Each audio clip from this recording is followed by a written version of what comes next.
ఓం శ్రీ సాయిరామ్. సాయి బంధువులరా, ఆత్మస్వరూపులరా, ప్రేమస్వరూపులరా, అందరికీ నమస్కారం.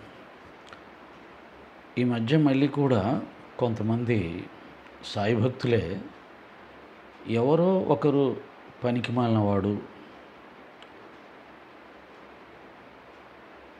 లేదా పని పాట లేనివాడు, వీళ్ళు ఎప్పుడు సమాజంలో కొంతమంది ఉంటారు పనికిమాలిన వాళ్ళు, పని పాట లేని వాళ్ళు. వాళ్ళు కొన్ని పనులు ఎందుకు చేస్తారో వారికే తెలీదు. ఒక రకంగా వారు వివేక శూన్యులు, జ్ఞానం లేనటువంటి వాళ్ళు. ఎప్పుడు ఏదో ఒక వాళ్ళను విమర్శించి వాళ్ళు బాధపడుతుంటే చూసి ఆనందించే లక్షణం ఉన్న వాళ్ళు కొంతమంది ఉంటారు. అది సంసారంలో ఉంటారు, సమాజంలో ఉంటారు. అటువంటి వాళ్ళు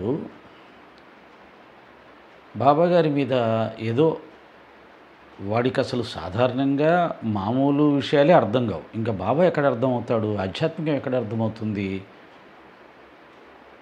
యోగులు, సిద్ధపురుషులు ఎలా అవధూతలు ఎలా అర్థమవుతారు? అర్థం కారు కదా. కాబట్టి బాబాగారు లాంటి వారిని చూసినప్పుడు, వారిని పూజించే మనలాంటి వారిని చూసినప్పుడు వాడికి ఓ పిచ్చి పట్టేస్తుంది. ఎందుకు వీళ్ళు ఒక సాధారణమైన వ్యక్తిని పూజిస్తున్నారు? ఆయన మామూలు చొక్కా వేస్తున్నాడు, తల గుడ్డ కట్టుకున్నాడు కదా, రాముడిలాగా కృష్ణులాగా కిరీటాలు పెట్టుకోలేదు, బాణాలు చక్రాలు ధరించలేదు. వాడికి దేవుడు అంటే బాణాలు పట్టుకొని ఉండాలి, కిరీటాలు పట్టుకోవాలి, చక్రము, గద ఇవన్నీ పట్టుకొని ఉండాలని వాడి మైండ్లో ఫిక్స్ అయిపోయాడు. వాడు ఎప్పుడూ చూడలేదు, వాడికి ఆ దైవాలను పరిచయం చేసిన వాళ్ళు చూడలేదు. ఇప్పుడు ఆ దైవాలను పూజిస్తున్న వాళ్ళందరూ వారిని చూసిన వాళ్ళనే కాదు కదా. వాళ్ళు ఉన్నారని వాళ్ళ జీవితంలో ఎప్పుడైనా ఆ దైవాల అనుభవం ఇచ్చారా? ఏ రాముడు కానీ, ఏ కృష్ణుడు కానీ, ఏ నారాయణుడు కానీ వారిని పూజించే వారికి దర్శనం ఇచ్చారా? లేకపోతే మేము ఉన్నామని అనుభవం ఇచ్చారా? వారి జీవితంలో ఎప్పుడైనా వారి కష్టాల్లో ఆదుకొని ఏదైనా అనుభవాన్ని ఇచ్చారా? లేదు. అవి ఎక్కడా జరగవు. కేవలం ఈ భక్తి మార్గం అంతా ఒక నమ్మకం మీద వెళ్ళిపోయేది 99% ఉంటుంది. ఒక్క బాబాగారి మార్గంలోకి వచ్చిన వారికి మాత్రమే దైవం ఉన్నాడు, అవసరమైనప్పుడు మనం ప్రార్థన చేస్తే అతడు తప్పకుండా వింటాడు, మనని రక్షిస్తాడు, సహాయం చేస్తాడు అనే అనుభవం పొందటం అనేది ఒక్క బాబాగారి మార్గంలో మాత్రమే జరుగుతుంది. అందుకనే బాబా తత్వం అంతగా విస్తరించింది. మనందరికీ తెలుసు ఆ విషయం, వాడికి తెలియదు, మనం ఏం చేస్తాం. కాబట్టి అది చూసి ఓర్వలేక, వాడికి అనుభవాలు లేవు, ఆ రక్షణ లేదు, ఆ సంతోషము లేదు, ఆ అనుభూతి లేదు, ఆనందము లేదు, ఆధ్యాత్మిక జ్ఞాన వికాసము లేదు. అవన్నీ అతి సులభంగా అతి తక్కువ కాలంలో పొందుతున్న సాయి భక్తులను చూసి ఓర్వలేక వాడు ఏదేదో పెట్టేస్తుంటాడు. అది ఓర్వలేక మనని బాధ పెట్టడానికి, మన యొక్క వృద్ధి చూసి ఓర్వలేక, భౌతికంగా ఆధ్యాత్మికంగా కూడా సాయి భక్తులు పొందుతున్నటువంటి వృద్ధిని చూసి ఓర్వలేక చేస్తున్న పనులు. అవి చూసేసి గందరగోళం అయిపోయి ఇక అది ఏదో అయిపోతుంది, వాడెవడో బాబాని ఇలా అనేశాడు, ఏం చేయాలని గందరగోళం అయిపోయి ఇక అదే పోస్టింగ్ని అందరికీ గ్రూపుల్లో పెట్టేసేసి ఎవడో ఒకడు పనికి మాలిన వాడు, పనిపాట లేని వాడు చేసిన పనిని అదే పెద్ద సత్యం అన్నట్టుగా సాయి భక్తులమైన మనమే గ్రూపుల్లో అందరికీ పంపించేసి అందరికీ ఆ బాధను కలిగించాలని చూస్తున్నాం. నిజానికి ఆ పోస్టింగ్ చదివిన వెంటనే దాని మీద ధైర్యంగా సమాధానం చెప్పి, ఓరి వెధవా, నీకు ఈ జ్ఞానం లేదు, నువ్వు ఉట్టి పనికిమాలిన వాడివి, బాబా అంటే ఏమిటి అనుకున్నావు అని సమాధానం పెట్టి ఆ గ్రూపులోనే పెడితే బాగుంటుంది. అంతేగాని ఆ పని చేయకుండా ఆ పనికిమాలిన వాడు, పనికిరాని వాడు, పనిపాట లేనివాడు పెట్టిన ఆ పనికిమాలిన పోస్టింగ్ని పట్టుకొని అందరికీ పెట్టేసేసి గోలగోల చేయడం, ఇదేమి భక్తి, ఇదేమి జ్ఞానం? మీ జ్ఞానం ఏమైపోయింది? మీ భక్తి ఏమైపోయింది? ఇన్ని సంవత్సరాల సచరిత్ర పారాయణం వల్ల బాబా ఏంటో మీకు తెలియలేదా?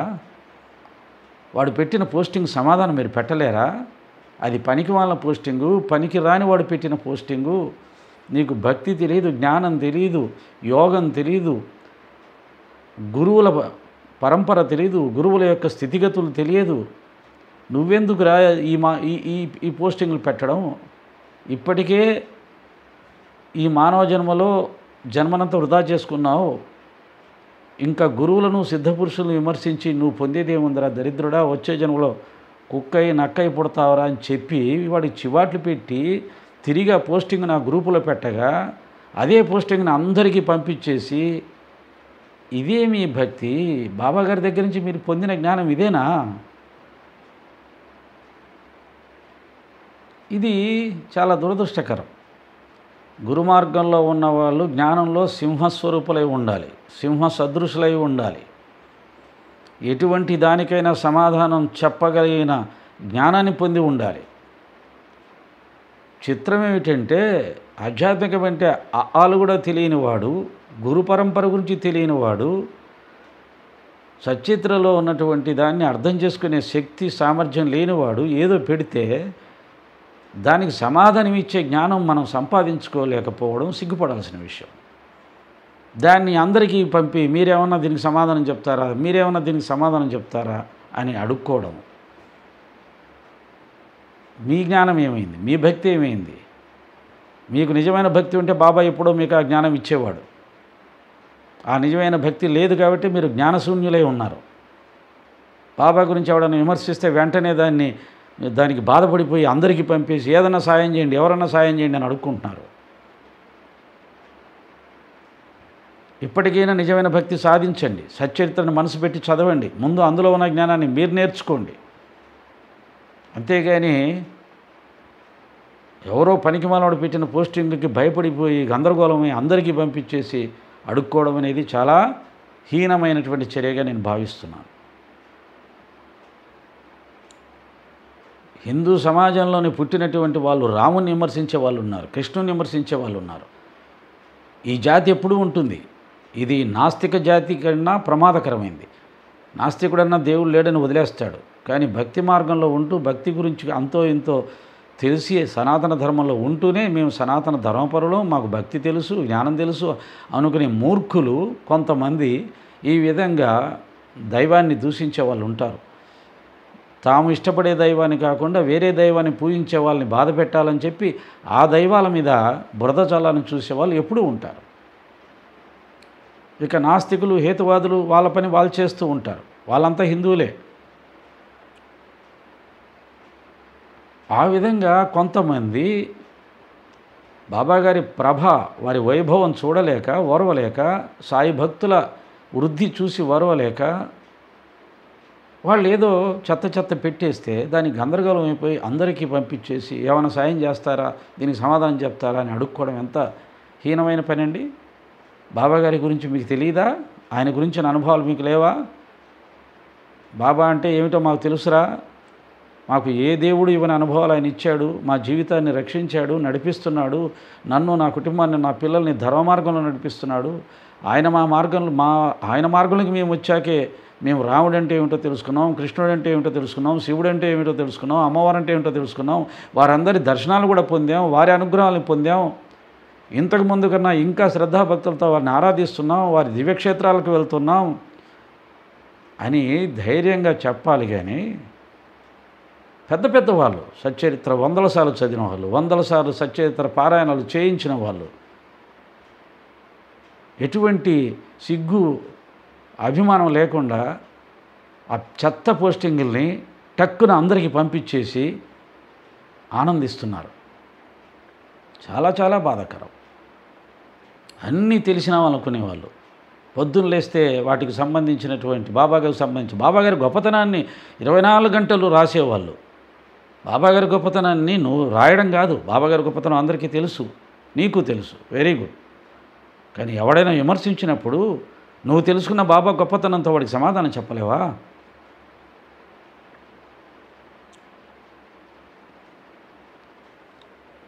కాబట్టి ఎప్పుడైనా సరే ఎవరైనా ఒక అథారిటీ ఉన్నటువంటి వ్యక్తి, ఒక గొప్ప స్వామీజీలు కానీ, ఒక వ్యవస్థలు కానీ, సంస్థలు కానీ, సమాజంలో ఒక గుర్తింపున్న పెద్దవాళ్ళు కానీ బాబా గురించి ఏదైనా తప్పుగా మాట్లాడితే దానికి స్పందించాలి, మాట్లాడాలి, సమాధానం చెప్పాలి. ఎవడో అడ్రస్ లేనివాడు, ఈర్ష్యాద్వేషాలతో రగిలిపోతున్నటువంటి సాధారణమైనటువంటి వ్యక్తులు పని పాట లేకుండా ఉంది కదా వాట్సాప్ అని చెప్పేసి టకా టకా రాసేసి కొట్టేసేసి ఇష్టం వచ్చినట్టుగా వాడు రాసి పంపించేస్తే అదో పెద్ద గొప్ప విషయమైనట్టుగా, అదో గొప్ప వ్యాసమైనట్టుగా, అదో గొప్ప విమర్శ అయినట్టుగా దాన్ని అందరికీ పంపించేయడమా? ఆ రాసిన వాడెవడు, పెట్టిన వాడెవడు, ఆ పోస్టింగ్ చూస్తే తెలియట్లా అది ఎంత చెత్త పోస్టింగో, వాడి జ్ఞానం ఎంతో, వాడి భక్తి ఎంతో వాడెవడో అర్థం కావట్లా పోస్టింగ్ చూస్తే. బాబా లాంటి సత్పురుషుని విమర్శించేవాడు ఎవడైనా సరే వాడు వెధవ. అది అందరూ ఒప్పుకుంటారు, మహానుభావులు అందరూ ఒప్పుకున్నారు, పెద్ద పెద్ద స్వామీజీలు సన్యాసులు ఒప్పుకున్నారు. ఆ మహానుభావుడు 10 మందికి అన్నం పెట్టాడు, 10 మందికి మంచి చెప్పాడు, 10 మందిని ధర్మ మార్గంలో నడవమని చెప్పాడు, అందరినీ కలిసిమెలిసి అన్నదమ్ములా జీవించమని చెప్పాడు. ఆయన చెప్పినట్టుగా జీవిస్తే చాలు కదని చెప్పి మహానుభావులు గొప్ప గొప్ప స్వామీజీలే చెప్పారు. గొప్ప గొప్ప ప్రవచకులు ఆయన పరబ్రహ్మ స్వరూపుడని చెప్పారు. వాళ్ళందరి మాటలు మన చెవిలో పడలేదా, వినలేదా? విన్నాం కదా. మహాత్ములు చెప్పిన దాన్ని విన్న తర్వాత కూడా ఎవడో ఒక పనికిమాలిన వాడు పెట్టిన పోస్టింగ్కు ఎలా మనసు చెల్లిస్తుంది? ఎందుకు మనసు బాధపడుతుంది? అంటే ఈ పనికిమాలిన వాడు చెప్పిన మాటలు నిజమైపోయాయి, మహాత్ములు, స్వామీజీలు, సన్యాసులు చెప్పిన మాటలు పనికి రాకుండా పోయాయా? అప్పుడే మీ మనసు వికలమైపోతుందా? బాబా మీద ఉన్న నమ్మకం సన్నగిలిపోతుందా? ఏనుగు పోతూ ఉంటే రోడ్డు మీద కుక్కలు ఎన్నో మరుగుతూ అంటపడుతుంటాయి. ఏమవుతుంది ఏనుగుకి? అంత పెద్ద ఆకారం వెళ్తూ ఉంటే ఆ కుక్కలకు భయం వేసి మరుగుతుంటాయి. ఆ విధంగా సాయినాథుల వారు ఆధ్యాత్మిక మార్గంలో, యోగ మార్గంలో గజరాజు. ఆయన యోగి సామ్రాట్. ఆయన ఎవరు ఆపుతారు ఆయన్ని? ఎవరు ఆపగలుగుతారు ఆయన ప్రభని, ఆయన వైభవాన్ని, ఆయన వ్యాపకాన్ని, ఆయన తత్వాన్ని? దేశ దేశాల్లో బాబా మందిరాలు కోట్లతోటి కట్టుకొని తమ సర్వస్వం ధారపోసి బాబా సేవ చేసుకుంటున్నారు. ఉరికని చేస్తారా? ప్రధానమంత్రులు, రాష్ట్రపతులు, ముఖ్యమంత్రులు ఆయన దర్శనానికి వచ్చి, షిరిడీకి వచ్చి ఆయన పాదాలు నమస్కారం పెట్టి ఆయన అనుగ్రహం పొందిపోతూ ఉన్నారు. చూడట్లేదా? రోజు చూస్తున్నాం కదా.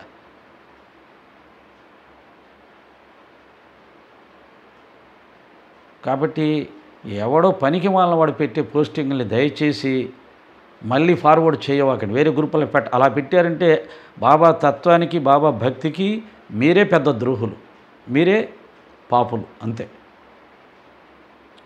మీకు చేతనైతే దానికి సమాధానం చెప్పి పంపించండి, తిరిగి అదే గ్రూపులో పెట్టండి, లేదా దాన్ని డిలీట్ చేసేయండి. అంతేగాని అది ఉంది కదా చేతిలో ఫోను, అలవాటైపోయింది కదా, ఏది వచ్చినా సరే అందరికి ఫార్వర్డ్ చేసేయడం. మీరు తనుకొని చావండి, ఎవరైతే బాబా గురించి చెప్తున్నారో మీరు తనుకొని చావండి, దీనికి సమాధానం చెప్పండి చేతనైతే అని తమాషా చూసినట్టుగా పోస్టింగ్లు పెంపవాకండి. చాలాసార్లు చెప్పాను కొంతమందికి, పెద్దలకు కూడా. అయినా కానీ ఆ పెద్దవాళ్ళు అయిపోయారు కదా, మైండ్ బంద్ చేయదేమో. విచిత్రంగా 2-3 సంవత్సరాల క్రితం పెట్టినటువంటి పోస్టింగుల్ని ఎవడో ఇప్పుడు పని పాట లేనివాడు పెడితే దాన్ని మళ్ళీ స్ప్రెడ్ చేయడం అందరికీ. అది ఎప్పుడు పెట్టారు, ఎన్ని సంవత్సరాల క్రితం వచ్చిన న్యూస్, అది ఏమైనా కొత్త న్యూసా? అది కూడా చూసేది లేదు. ఏది వస్తుంది చక్కన ఫార్వర్డ్ చేసాం, గ్రూపులు ఉన్నాయి కదని చెప్పేసి చెత్తగా తయారు చేస్తూ ఉన్నారు. సాయి భక్తులం అయిపోయాయని చెప్పి జబ్బలు తరుచుకోవడం కాదు. చేతనైతే అలాంటి పోస్టింగులకు సమాధానం చెప్పే జ్ఞానం సంపాదించుకోండి. ఆ జ్ఞానం లేనప్పుడు ఆ చెత్త పోస్టింగ్ని వెంటనే డిలీట్ చేయండి. బాబా గారిని ఎవడో ఇలా అన్నాడని బాధ కలుగుతుందండి, డౌట్లు వస్తున్నాయండి. అంటే ఎక్కడి నుంచి వస్తాయి డౌట్లు? ప్రధానమంత్రులకు, రాష్ట్రపతులకు, స్వామీజీలకు, సన్యాసులకు, గొప్ప గొప్ప జ్ఞానం ఉన్న ప్రవచకులకు రాని డౌట్ మీకు వస్తుందా? వాళ్ళందరూ చెప్పింది చెవుల్లో లేదా, మనసులో లేదా? ఉంటే కదా ఏదైనా, ఎవరైనా చెప్పింది వింటే కదా, మనసులో పెట్టుకుంటే కదా. చాగంటి కోటేశ్వరరావు గారు, మల్లాది చంద్రశేఖర శర్మ గారు, జొన్నవిత్తుల గారు, సామవేదం షణ్ముఖ శర్మ గారు, గరికపాటి గారు, చిన్నజీరి స్వామి గారు, ప్రధానమంత్రి, రాష్ట్రపతి, ముఖ్యమంత్రులు వీళ్ళందరూ ఆ తండ్రి గొప్పతనాన్ని అంగీకరించి వేణువుల కీర్తిస్తే ఇంకా ఎవడో పనికిమాలవాడు చెప్తే మనసు చెల్లించిపోతుందా? ఎంత గొప్ప భక్తి, ఎంత గొప్ప జ్ఞానం అండి, ఎంత గొప్ప వివేకం అండి. ఎవడి మాటకు విలువ ఇవ్వాలో, ఎవరి మాటని గౌరవించాలో ఏమీ తెలియనప్పుడు ఈ ఆధ్యాత్మికం, ఈ భక్తి మార్గం నీకు ఉపయోగపడుతుందా? ఎన్ని జన్మలు ఎత్తినా సరే ఈ మార్గంలో ముందుకు రాలేవు. సాయిరాం.